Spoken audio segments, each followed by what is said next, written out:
Class کے سوال و جواب کے سیشن کا ایک سوال یہ ہے کہ افضل عمل کون سا ہے؟ افضل، اب یہ تو بنیادی سوال ہو گیا۔ اصل مطالعہ حدیث میں مختلف کتب احادیث کے اندر مختلف روایات منقول ہیں افضل عمل کے بارے میں۔ مثلا حضرت ابو ذر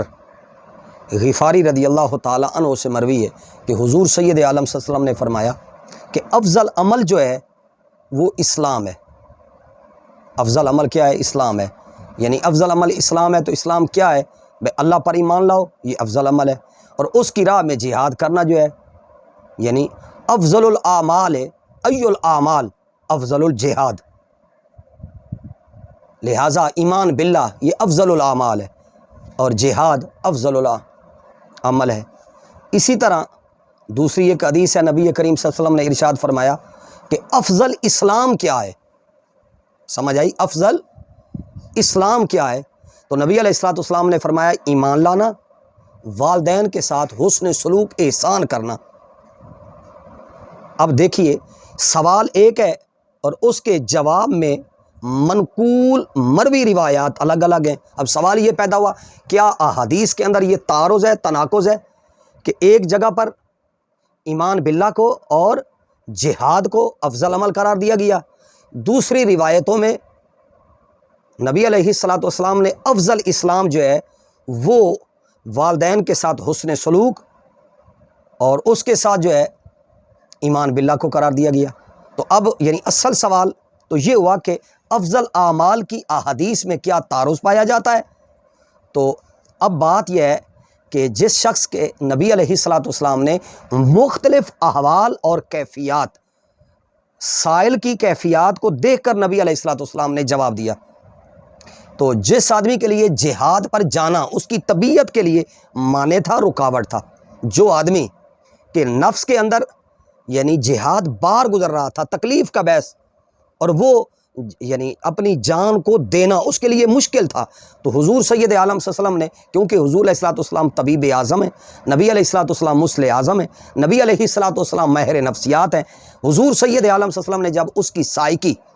اس کے مزاج اور اس کے احوال کا نبی علیہ الصلوۃ والسلام نے تجزیہ کیا، تو نبی علیہ الصلوۃ والسلام نے یہ محسوس کیا کہ جہاد کی طرف جانا یہ اس کے نفس کے اوپر بوجھ ہے، تکلیف کا باعث ہے، اور اس سے یہ اکتاہٹ محسوس کرتا ہے۔ جہاد پر جانا اس کے لیے اس کے نفس پر بار ہے اور یہ گراں بھاری چیز ہے اس کے لیے، تو حضور سید عالم صلی اللہ علیہ وسلم نے اس کے لیے جہاد کے راستے پر جانا جو ہے اس کو افضل عمل قرار دیا۔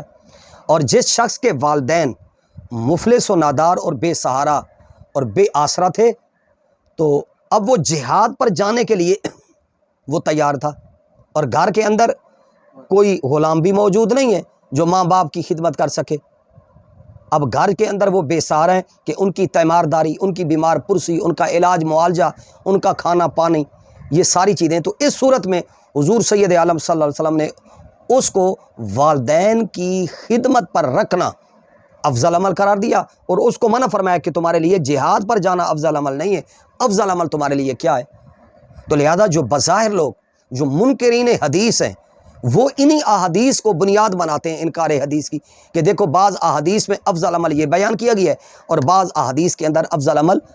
یہ بیان کیا گیا ہے، تو ایک نبی کی احادیث کے اندر تعارض ہے، تو لہذا یہ احادیث درست نہیں ہے۔ سمجھ آئی؟ جو سطحی قسم کے لوگ ہیں،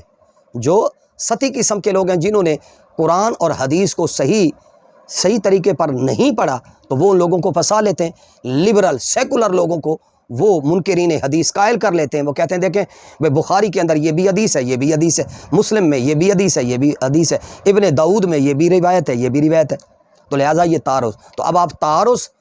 میں تطبیق دینے کا فن اور یہ اصول اور ضابطہ آپ کو سمجھ میں آ گیا کہ حضور سید عالم صلی اللہ علیہ وآلہ وسلم نے جو افضل عمل کے بارے میں بتایا ہے وہ قائل اور سائل، سوال کرنے والے کی نفسیات، اس کے جذبات اور احساسات کے تناظر میں اس کی احوال کیفیات کو دیکھ کر کہ اس کے احوال ذاتی کیا کیا ہیں، اس تناظر میں نبی علیہ الصلوۃ والسلام نے فرمایا، تو لہٰذا حقیقی طور پر کوئی تعارض اور تناقض اختلاف نہیں ہے۔ بس